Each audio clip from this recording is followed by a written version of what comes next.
This video attempts to visualize an early American 8th Air Force mission that took place in 1943 on June 13th.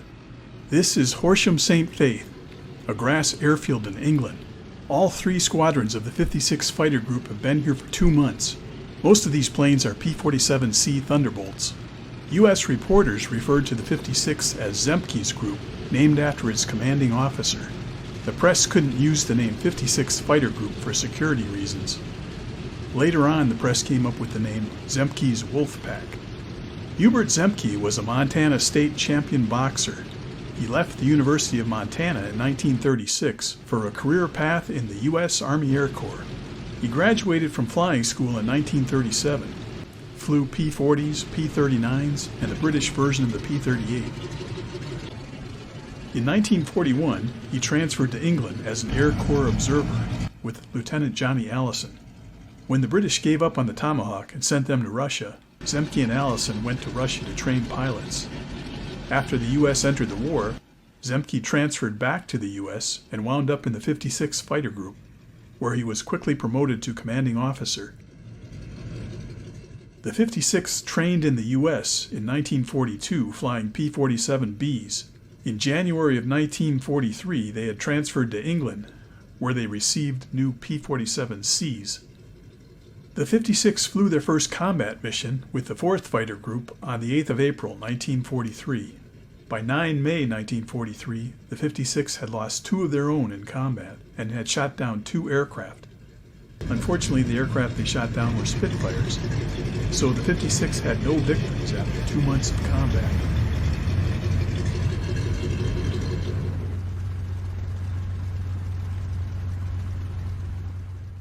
This is Hub Zemke's aircraft.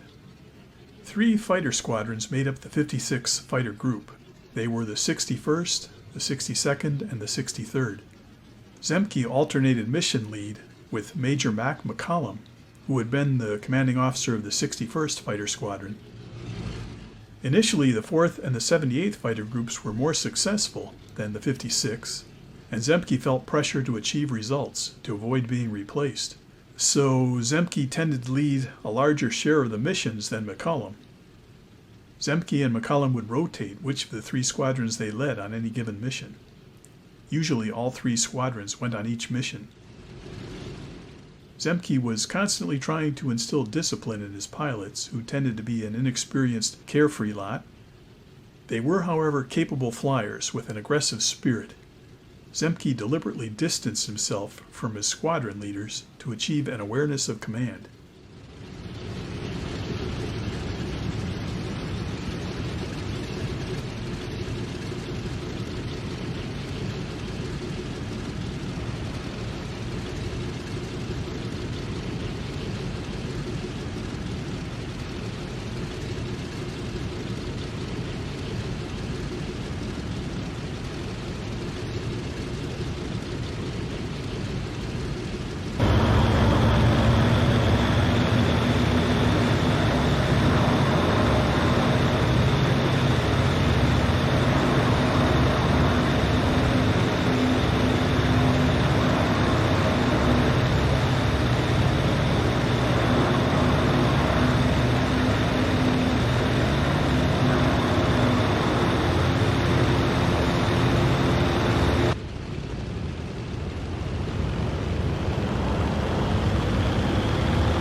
The FW-190 and the P-47 were the only radial engine fighters at the time in the European theater. The white bands were intended to help differentiate the two. RAF and 4th Fighter Group pilots were not impressed with the big radial engine P-47. Bob Johnson loved it, Hub Zemke not so much. The Mark V Spitfire pilots said the P-47 was too big, a sitting duck. German fighters would fly circles around it. It was suicide to fly below 15,000 feet against 190s and 109s. Bob Johnson also made a big deal about how tough the yellow-nosed Obville boys were. Best pilots in the Luftwaffe. Luftwaffe pilots were flattered and amused when they heard this from captured airmen. They considered their success more Darwinian than anything else.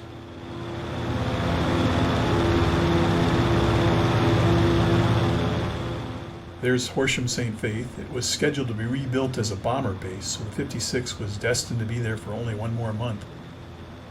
Johnson didn't lose faith in the P-47 and really sang its praises for roll, dive, zoom climb, especially the paddle blade version, along with firepower and ruggedness. Johnson only flew Razorbacks.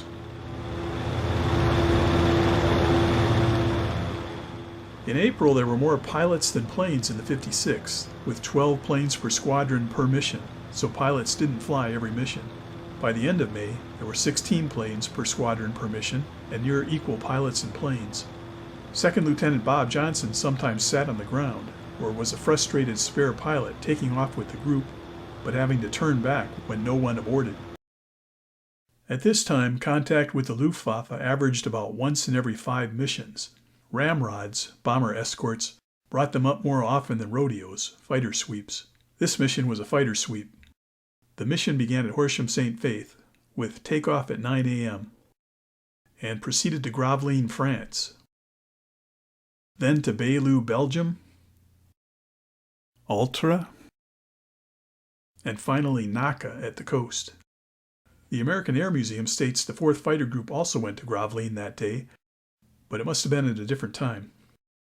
Between the 4th and the 56th, 96 total P-47s participated. The 78th Fighter Group also did a sweep late in the afternoon and saw separate action this day.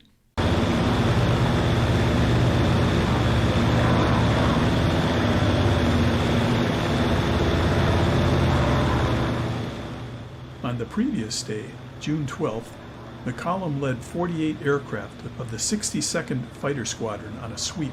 Near Ostend on the coast, Captain Walter Cook of the 62nd shot down an FW-190 to give the group its first confirmed victory. Today, Zemke leads the 56th. Normally he led from the front of the middle squadron. Most senior pilots had their own plane assigned to them, and by June they were starting to paint names on their aircraft. First Lieutenant Joe Curtis flew Snow White. At this time, he was normally Mac McCollum's wingman. There was a whole flight of 61st Squadron P-47s with 7 dwarf characters. The 62nd used Little Abner characters, one of the 3 cartoons in Stars and Stripes military newspaper. This aircraft was flown by Doc Renwick. He was a flight leader in July.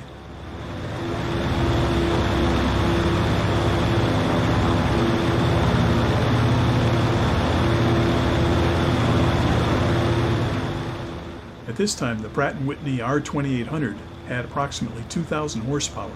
Later, water injection boosted the power to 2,300 horsepower with war emergency power enabled.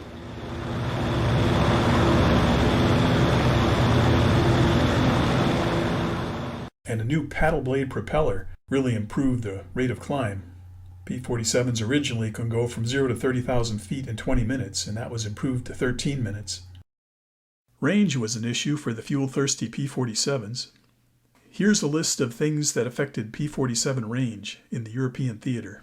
Every time the group was ordered to move to a new airfield closer to the fighting, Zemke protested as it disrupted group efficiency. P-47Cs weren't built with drop tank shackles, although I think they were added in the field. But they were ferried with an unpressurized drop tank. On the 28th of July, 1943, 200-gallon unpressurized auxiliary fuel tanks were being used by the 4th Fighter Group, extending flight duration by 30 minutes. The unpressurized tanks had to be dropped below 20,000 feet, earlier than desired. The average P-47 flight time in August 1943 was only 80 minutes. On the 31st of August 1943, a 75-gallon pressurized belly drop tank was used for the first time. These drop tanks could be completely drained before being dropped, since they were pressurized. Flight duration with the new tanks was a record 2 hours and 40 minutes. On the 4th of October 1943, the first mission with a British-made 108-gallon belly drop tank was flown. On the 18th of October, The first 108-gallon drop tanks went to the 4th and 78th Fighter Groups, but not to the 56th. Zemke complained only 75-gallon and no 108-gallon tanks were available for the 56th.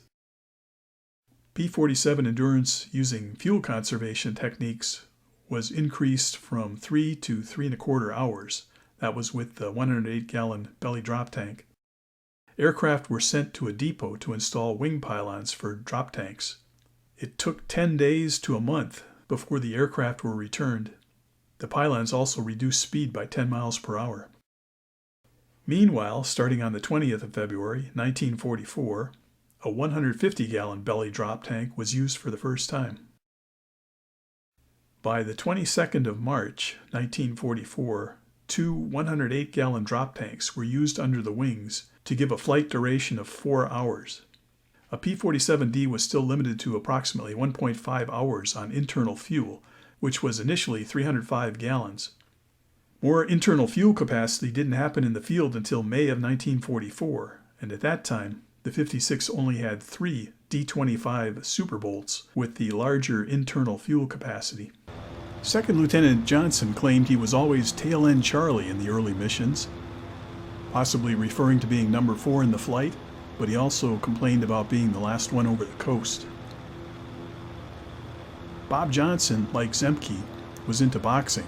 This probably worked in his favor along with experience at football and hunting with a .22 rifle and an assortment of larger guns. He claimed he had great eyesight, the best in the 61st Squadron. Bob was obsessed with flying and soloed at the young age of 14. He had lots of flight time when he signed on with the U.S. Army Air Corps.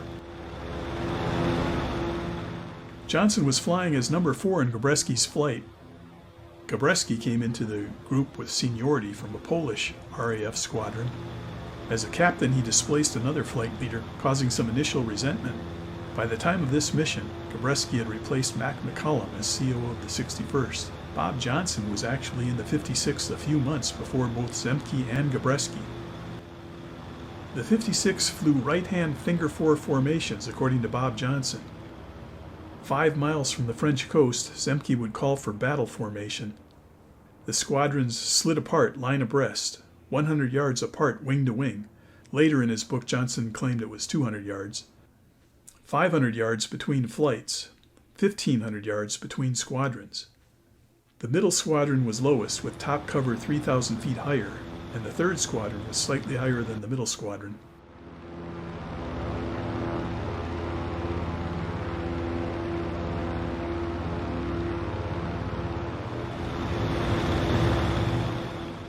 Roger Freeman in the Mighty Eighth describes what happened as, at 27,000 feet, some 12 FW-190s were sighted 7,000 feet below and climbing northwest from the direction of Ypres.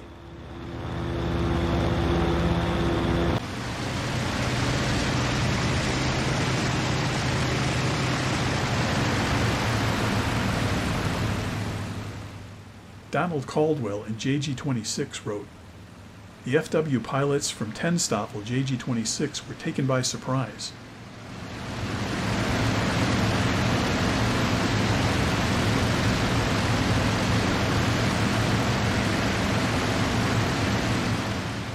Freeman continues, Colonel Zemke immediately took 2 flights of the 61st Fighter Squadron into a dive to attack a 4-plane enemy flight.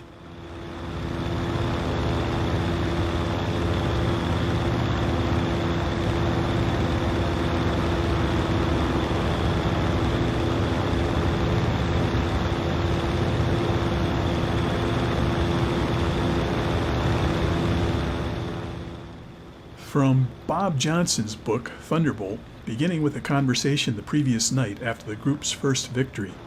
Another pilot and I thrashed out the events of the day. I was disgusted. Once before we had been in position for a perfect bounce and an excellent chance for a kill. He and I had flown together since our first meeting at advanced training at Kelly Field. By assignment, we alternated between leader or wingman positions. Sometimes he led and I flew his wing, then we changed. After losing out on what appeared to be a sure kill, we decided not to let that happen again.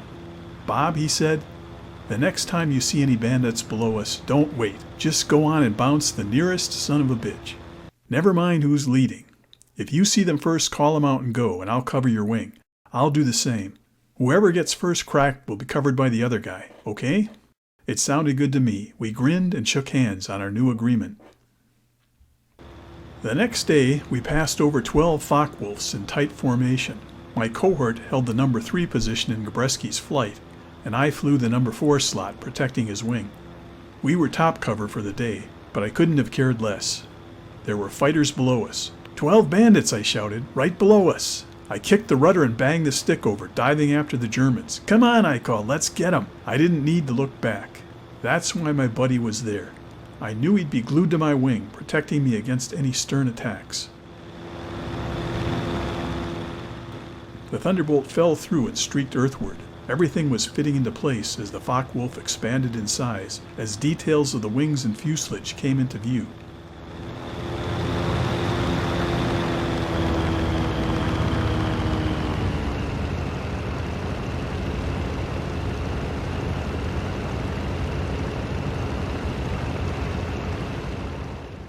Freeman continues, Zemke, approaching the rearmost number 4 enemy aircraft apparently undetected from astern, started firing at 200 yards, and a second later, the FW burst into flames.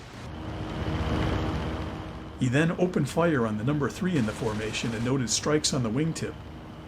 The surprised German immediately dived away, placing Zemke directly astern of the next man in the enemy formation.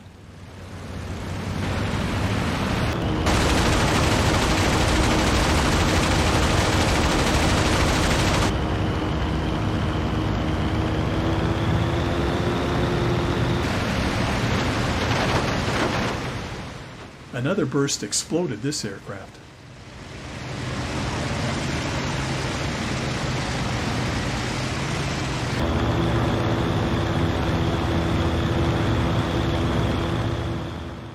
Meanwhile, First Lieutenant Joe Curtis fired at another FW, damaging it.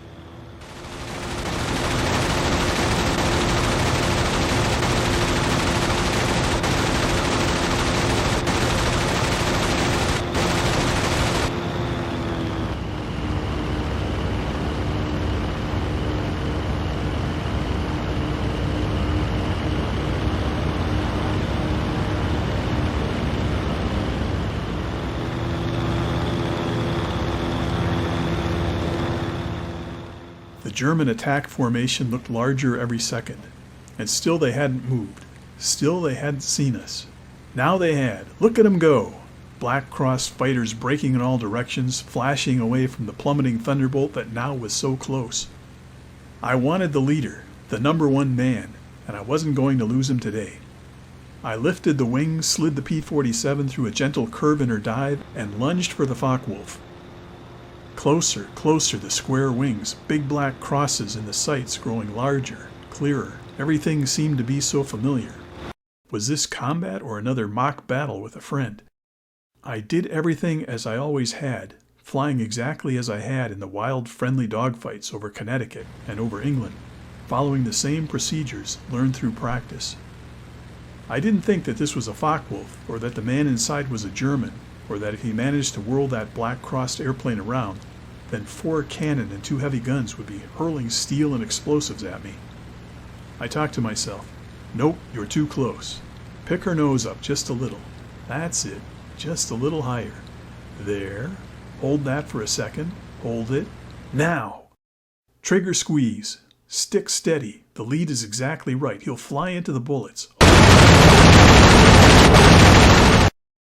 Something hit me. The Thunderbolt trembled so violently my finger flew from the trigger, and the explosion stopped. My own guns. All that noise and vibration had come from the 8 heavy .50 calibers blasting away. I was so scared I nearly jumped out of my seat. And violent flame. A sudden mushrooming flower of bright fire, jagged pieces of metal twisting crazily, black smoke. There goes the Focke-Wulf, torn into pieces from my first burst. First kill. I'd made it. The Thunderbolt flashed through a spinning torrent of fire, smoke, and debris, the remains of the disintegrating FW-190. Instinctively, I jerked the stick hard over to the left, rolling rapidly, and then shoved the throttle forward as I hauled back on the stick. The Thunderbolt howled and went for altitude, bursting away from any pursuers that might have charged after me. I was alone. I kicked the rudder pedals, swinging my head about, searching for my wingman. Where the blazes was he? This wasn't any joke. I had made a grave error by taking a bounce by myself. Back at the field, I discovered through the almost violent anger what my commanding officer thought of my little maneuver. I got chewed up, but thoroughly. My friend was no help. No sooner did we land than he was in the colonel's office complaining bitterly that I had abandoned him in the middle of the dogfight just because I wanted to kill. The only kill I wanted at that moment was to have that guy's neck in my hands. He'd never even been in a dogfight. That day he'd never even broke formation. It was a good day for the 56, even if I was forced to walk a tightrope back at the base and to suffer being chewed out again and again. Hub Zemke had gunned down 2 of the Focke-Wulfs, and my kill made 3 for the day, which put the outfit in business. Despite my being racked by Zemke and the rest, it was worth it. I tried to justify my action to myself. I just couldn't keep from going after the Jerrys. After all, we were there to fight. My new leader, Gerald W. Johnson, was especially sour about my actions of the day. He congratulated me on the kill and then nearly tore my ears off with a beautiful chewing out. By the end of June, the group had 6 kills, but they had also lost 5 of their own. From the book JG-26, the 10th Staffel lost 1 pilot killed and a 2nd wounded. Jerry Johnson would be the group's first ace. Zemke was its 2nd. For what it's worth, Roger Freeman in the Mighty 8th and Danny Morris in Aces and Wingmen both claim Bob Johnson's first P-47 shown here was named All Hell, and it was his next P-47 that was named Half Pint. In addition to the reprimands, Bob received a bottle of scotch from General Spots. It was signed by everyone in the outfit, and Bob kept it for decades. Zemke learned some lessons from this mission. Zemke had not called down the top cover, but recognized he should have. There were problems with excessive radio usage. It was resolved that squadron leaders and flight leaders should use their own initiative to decide when to attack. Altitude, advantage, and surprise were key. Later, when he led flights, Bob Johnson put into practice that any one of the 4 pilots in his flight, upon sighting German fighters, was free immediately to bounce, while the other 3 members protected the attack. Bob Johnson never lost a wingman to an enemy fighter. On the next mission, Johnson swore, "The Krauts are going to have to shoot me out of formation." In his book, Bob Johnson wrote he was in the number 4 position of Jerry Johnson's flight on the 26th of June when they were surprised from above. Bob was hit and claimed he later counted 21 cannon shell holes and tears. He escaped the 190s on fire, nearly bailed out but his canopy jammed and he couldn't get out, and was flying back to England when a German pilot pulls up alongside him, waves or salutes only to drop in behind him to shoot him up 3 times with machine guns, before giving up, amazed that the P-47 is still flying. Johnson wrote, "Every square foot, it seems, is covered with holes." I don't actually see that kind of damage in these photos. Freeman mentioned Egan Meyer's name in the Mighty 8th, but later refuted that in Wolfpack Warriors with Jerry Johnson's version of the June 26th events. Jerry was the last one back from the mission and heard Bob's story and said nothing, although he thought that in his excitement Bob had let his imagination run away. Here's Jerry's version. "German fighters. There are a lot of them and they are higher than we are. I'm watching them and they are coming around and we are sitting ducks. I can't wait any longer, so I call break left. So my flight breaks left and we went around and met them head on. Got out of this mess and tried to find somebody to shoot at, but couldn't see anybody. I remember thinking, where the hell have they all gone? They were here seconds ago. The people who were in my flight, they're all gone. I'm by myself. Finally, I begin to see stragglers around. A lot of conversation on the radio with people sounding as if they were scared to death. Then I saw a P-47 heading back to England with a Focke-Wulf on his tail, shooting at him. The P-47 is flying straight and level. I'm a little higher. I roll around, come in on the Focke-Wulf, Just as I'm about to open fire, he sees me, breaks off, but I'm too close, and I shoot and get hits all over, and he breaks off into a fireball. The P-47 that was being shot at seemed to be okay, so I turned back into France to try to find another German to shoot at. But I don't find any, and according to my fuel gauges, I'd better be getting back.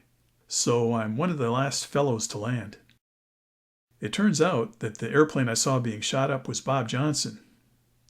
He had already told this fantastic story about how the German pilot had come up alongside and so on. Here's Horsham St. Faith as it looked in 1946 with concrete runways. Bob Johnson described it when he first saw it in April 1943 as dozens of barrage balloons drifting from cables near the airstrip with long, deep grass for a runway. The 56 was there from April to July of 1943 before moving south to Halesworth and later to Boxted. These aircraft are typical of the 61st Fighter Squadron at the time. Little Butch was McCollum's aircraft. I think it was Roger Freeman who described Zemke's P-47 as, it was a C-5, serial number 416330, marked with the 62nd Fighter Squadron code LMZ, and he flew it from March to October of 1943. The name Moy Tovarish was added by 14 May 1943. There was a yellow surround on the fuselage emblems, with two oversized emblems on the underside of the wings. It was heavily waxed. The name and crosses were later removed. By the fall of 1943, the 56th Fighter Group thought that they were the best. The 56th achieved 102 victories by Sadie Hawkins Day in December 1943, a group goal and another reference to the Lil Abner comic strip. At the time, the 56th had twice as many victories as any other group in the 8th Air Force. In the photo, Bob Johnson is on the left, Hub Zemke is in the middle, and Bud Mahurin is on the right. Bud was the first double ace in the 56 and the first European theater American ace to reach 20. On the 15th of March, 1944, Bob Johnson passed Bud Mahurin with 22 aerial victories. Around April or May, Bob was transferred from the 61st to the 62nd Fighter Squadron. Bob left the European theater as a major in May of 1944 at the age of 23 with 27 aerial victories after completing his 200-hour combat tour with one 50-hour extension. He was sent back to the States to tour and be with his new wife. Gabby Gabreski went on to fly for 2 more months, and in July he surpassed Bob Johnson's aerial victory record with 28, becoming the top American ETO ace. Hub Zemke wound up with 17.5 aerial victories. German fighter pilot quality began to noticeably deteriorate somewhere around the spring of 1944. Zemke felt that the earlier achievements of the 56 were all the more significant because they were against higher quality pilots. That's the end of the video. Hope you enjoyed it.